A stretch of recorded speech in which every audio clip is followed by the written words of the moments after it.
How do we adapt, innovate, and ensure that credible journalism continues to thrive? How do we protect employment opportunities, secure fair value for content, and even navigate the complexities of copyright and revenue models? And to address these pressing questions, we have an esteemed panel of industry leaders with us today. It is my pleasure to welcome our distinguished panelists, Mariam Mathew, who's the CEO at Manorama Online, Malayala Manorama Group, and she's also the chairperson of DNPA.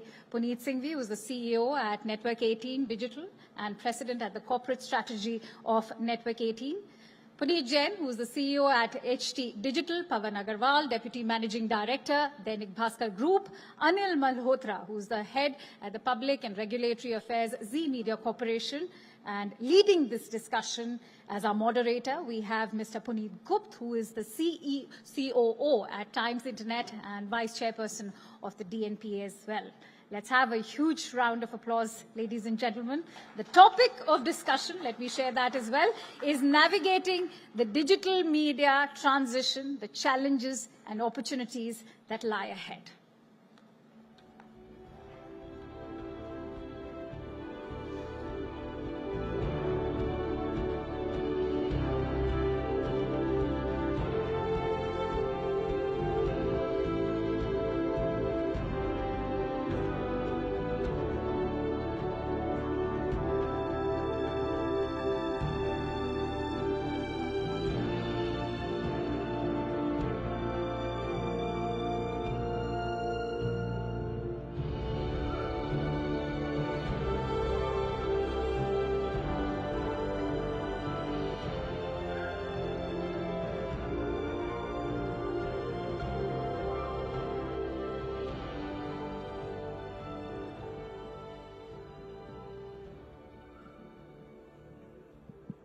Good morning, everyone, and welcome to the DNPA Conclave.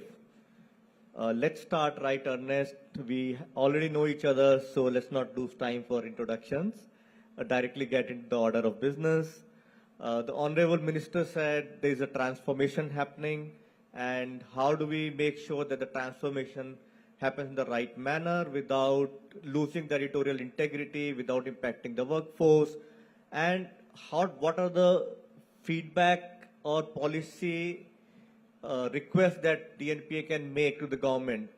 So from that perspective, let me just start with the first question to Puneet Singhvi. Puneet, what do you see as the biggest positive coming out of this transformation that's happening? You know, we can say digital transformation, but the more recent AI-led transformation of the digital media.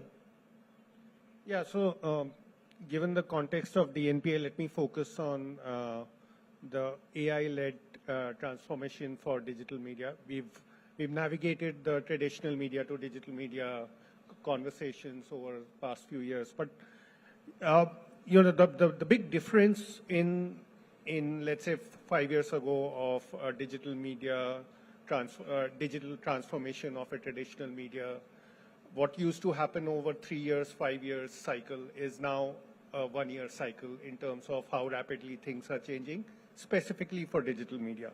You know, and it's an interesting time. It is a time of fear, trepidation, anxiety, but also a time for a lot of opportunity. You know, there are aspects of workflows or repetitive tasks which can be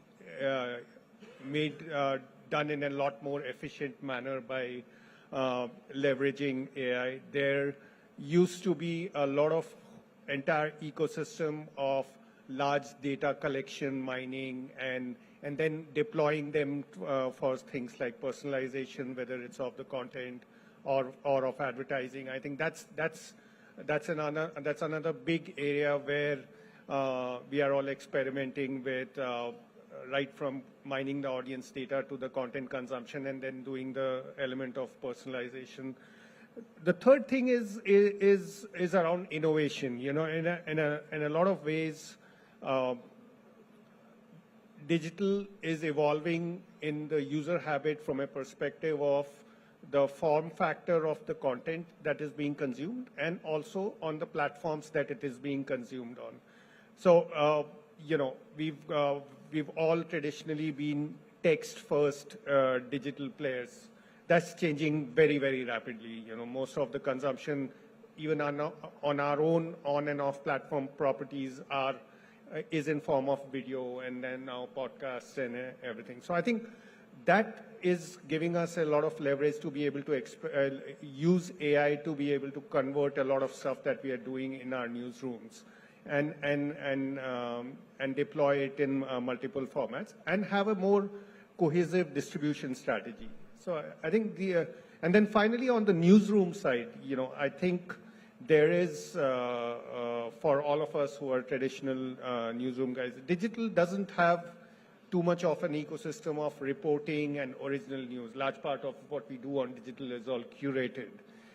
But traditional media has a huge reporting, original content, gathering and news gathering ecosystem. And that convergence using AI is one of the biggest opportunity, in my opinion, which will power digital media in terms of the kind of content and originality that it can do. Let's keep the question and discussion continuing with Puneet. I'll come to Puneet Jain, HT. Puneet, your newsroom uses AI very heavily, right? Do you want to talk about some use cases and some quantifiable benefits that you have seen for the audience and for all of us as well? Sure. I think as Puneet Singhvi ji mentioned, the application of AI going forward goes manifold. And I think for the industry we are in broadly, we see in three parts: content generation, user experience, and innovation when we are building new products grounds up, which cannot be imagined in the past, and which significantly improves the dissemination of news information in the format user wants. I think these are the three ways in which we are seeing it. I think in terms of newsroom, I think the examples are around how we are improving productivity, being able to create summaries, headlines, so on and so forth. But the biggest innovation, I think, is yet to happen. In my view, over last decade, right, we have seen how formats have moved from text to videos to visuals, long form, short form. But overall, it has taken almost a decade for about 5-6 formats to emerge. In my view, over next few years, this will be a much faster transformation. And you will see emergence of several new templates, which are neither text, nor video, nor visual, somewhere lying in between, catering to a particular niche of audience. And at HT also, we are trying to understand and attempt some of these. Thanks, Puneet. Mariam, Pawan, Anil, would you like to add from your organizations, your experience? First of all, thank you, Puneet. It seems like if you want to be the CXO of any media company, you need to be named Puneet. So just for future references. To all these points, the one thing I feel is something which I am excited about and we're looking at is the cost implications. To be honest, it has been very difficult for us as media companies to compete with the larger companies in terms of the cost factor. And I feel what AI is doing with all these combined things is also helping us with the cost factor. And that makes us a lot more competitive in the new age. Of course, like Puneet said that, Puneet Jain said that there will be I mean, this is just the beginning and there's going to be a lot of shakeup with agentic coming in and things like that. So it's lots to see, but already lots of things that we can do, which we are already implementing, and it sounds interesting. So, technology always precedes any laws or regulations. For example, gun laws came when guns were made. So this is a new tech which has come in our lives. It can be used, it can be misused also. We are already seeing deep fake happening. We are also seeing that content is being scrapped by these so-called AI platforms, and the fair compensation has not been made. So we are glad that government has woken up to this early, and it is not that it has been now become, it is not that time duration is more now. Government is waking up so early, and we can give some policy suggestion to government and they can come out, so then it can be used constructively as well for all benefit of all of us. That's my view. Thanks. Pawan, you want to add? I may sound a little old school of thought, old-fashioned on this subject, but here's my take on this. I think we've all built our newsrooms, our organizations, our brands with a lot of trust, a lot of credibility, responsibility of making sure that every single word is vetted, checked, fully. There's the words that prevail right now, fact check, I think we all have been doing it for hundreds of years. The technology talks about it now, but I think we have been doing a great job at it and taking complete responsibility of it. What I'm wary of AI at this stage, and as the panel said, we have to adopt technology on our newsrooms. We can't shun it. I think it's a take it step-by-step process for us, at least as I see it. There are great things that are happening out there, great applications to a lot of businesses, automobile, real estate. I saw somebody giving us a presentation how real estate portals are using AI, to convert images into videos and, walkthroughs, etc. I think all of that is great. When it comes to news, I think we all have so even us at Bhaskar, we've applied it. We have applied AI in areas like spell checks. We applied it in areas for search. Can our reporters find content which they filed maybe 10 years ago, 15 years ago, not just by their name, but by subject, by topic, by various other meta tags. You no longer have to write tags for each story. It can go search into your database. Summary, I'm not sure how well it is summarizing yet. Is at least not working well for us. It doesn't give my editor a complete.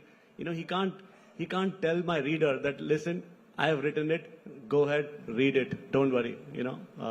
That kind of confirmation I'm still not getting. But having said that, I think it's a matter of time, and technology will evolve. Maybe couple of more years, maybe couple of more months.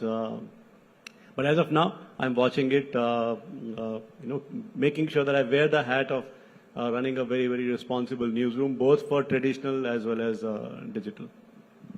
When you brought in a very, very important topic, right? The traditional responsibility of a newsroom, the ethics with which a newsroom used to operate, right? Maybe we now call it. Newsroom is used to operate, not used to operate. Is used to operate, right? Or is operating. And with the pressure of a push-button publishing with AI, right, that's under challenge. Now, how do you balance? What's the DNA in the newsroom like today, right? With two forces coming together, is it creating friction in those newsrooms? The need to go fast, be there ranking out, be using AI to say it's done in a language, let's move the content in some other language by using AI. What kind of checks are you able to place in your newsroom when you're doing some of these things today? Right? I can start. See, for us at we're talking about more than 138 years of journalism, and we call it journalism with a human touch. So even all our AI practices, it's called AI with a human touch. There is nothing going out there which is not got a human touch. And also to make our customers or readers aware of what we're doing, we're very clear about saying that, listen, if there is something done, this is AI generated, so that we're kind of separating those two out. It finally comes down to, we have television, digital is always under, pressure, timeline pressures. But that is where we say that it differentiates a media organization from any fly-by-night operator. Is what we're saying is that we have invested in this. We know this is important for us. It's our brand at the end of the day. It is what we are.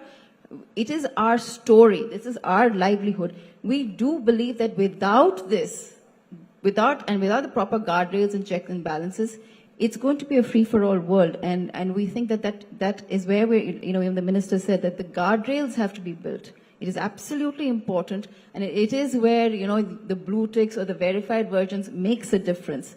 And that's why we also, as custodians, as traditional media, have to be careful about that. In the AI world, it can sound very fascinating, as Pawan said, but at the same time, we have to take a step back and say, what are we about?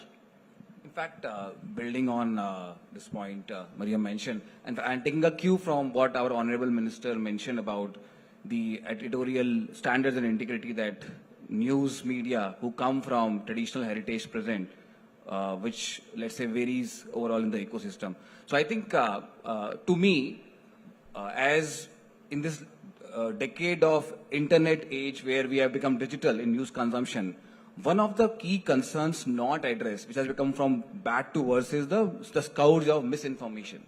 See, what has happened is, while the content creation has gone manifold from institutions to individuals, and everybody is creating news, and there are multiple digital platforms who are distributing it, the editorial standards used by each one of them differ.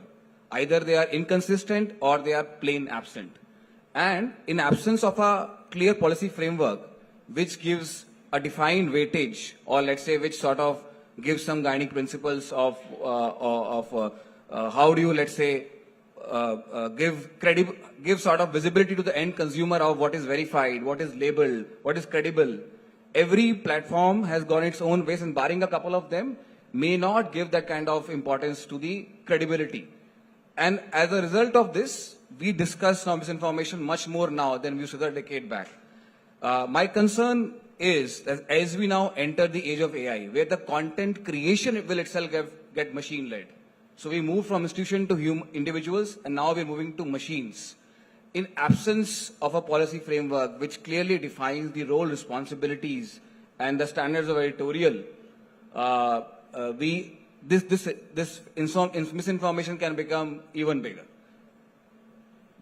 So, I see it in three parts. The first and the most fundamental one is there is nothing, and when I say three parts, it's also because the level of control that you have on each of those three parts. The first is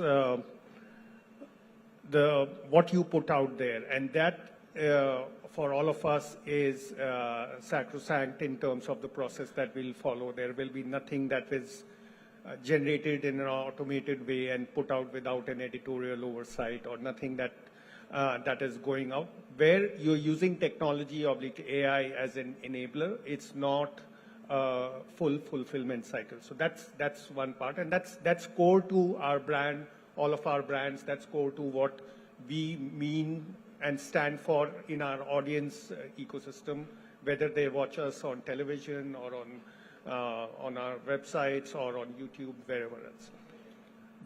The second part is the whole tech piece, and I sort of, and we are watching it. I mean, if you get an average newsroom or a creative team to give you a list of AI tools that they use, it probably run into 40, 50 such different platforms. Go back 2 years ago, ChatGPT used to be the only game in town, and now there are some 50 other people. So it's evolved. If you go back and some of us are old enough who have lived through this whole Pascal, C++, and .NET and all of those. It evolved over a period of time before we got to standards of OS and operating systems and stuff like that. And I think that's an evolution path. This will also see on how AI agents are built on top of the core platforms, and in my opinion, it is likely to be a multi-horse race compared to duopoly or now 4 big players who are dictating the whole ecosystem. So that's one of the big things to watch. And the third thing is, given that we are a far more evolved ecosystem as DNPA, as all publishers and digital players, much larger, I think it's a good time to be able to, at this stage itself, engage with the government in being able to frame the policies, because we were caught napping 5 years ago, 6 years ago, when the big tech grew and really took the cake away from us. So I think these are the 3 core pillars. The way I look at it, will go in parallel. Thanks. Which brings me to an interesting question, right? There's benefits of AI that we are seeing. We're also seeing some headwinds, right? So with AI, it's easier to create fake content, for example, right? It's becoming more and more difficult for us to prevent copyright violations of our content. So, with the government doing both the India AI mission and deliberations of what the framework of AI could really be, right?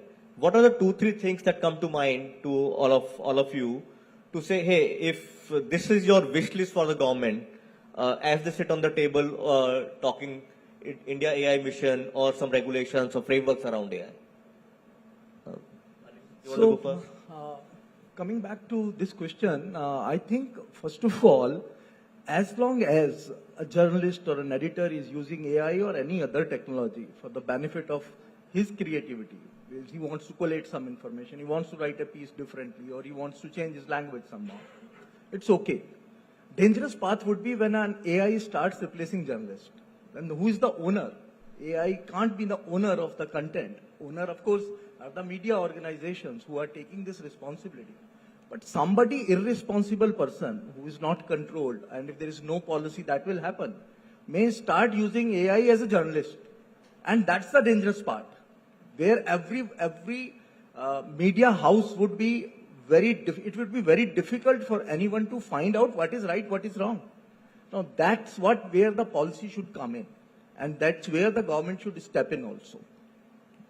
Mariam, you want to add? I just want to add, I think there are 3 points to it. So I think one is, of course, the whole concept of who's the owner, right? And the second concept is a voluntary licensing of this. And the third part is the copyright of it. So if the voluntary licensing does not happen, then who owns enforcing the copyright? That's where the government also needs to get involved in it. Because at the end of the day, all this is good and we can say it's ours, but we need to have guardrails to say that we have to enforce it so that when we are creating this, it is, safeguarded. Okay, when the internet was built, the public internet was built, it was basically for people to search, from thousands of websites, data and everything. And then it evolved into what it is today, which is the AI platforms, hundreds of them, showing content to you, but doesn't show where it's picked it up from. So there is the public web, the open web was built where all of us, gave our content, without any blocking. Right now, I think each one of us is blocking our content from various crawlers. All that we do is every morning we wake up and we find, somebody else is crawling my content and is not using it to throw back links to me. That's what each one of us is doing. That's not public and open web. So I think the policy must address this issue of transparency. The policy must address the issue that there is a difference between open web access for use of public service versus training and reframing the content. I know time's up, so I'll just take 10 seconds. So my wish list would be 3 things. First is labeling of credible and verified news handles, so people can make informed choices. Second would be content which is 100% AI generated should carry some form of disclaimer so that people are not manipulated by being able to not differentiate between what is true, what is fake. And thirdly, a policy ecosystem which encourages the various players in this, which is from policy makers to content creators like us, to individual content creators, to the digital platforms, to work collaboratively versus we each trying to figure our own space. One last question, and there may be a 10-second answer from any one of you. We met a lot of startups also in the morning, right? So we had a wish list from the government. What's your ask of the startups, right? What's in one area that they could help solve for the publishers today? Bring in efficiency in our newsrooms. Efficiency, it's then for everyone whom we met in the morning. Thank you very much. Great discussion. And over to you, the storyboard team, for the next steps.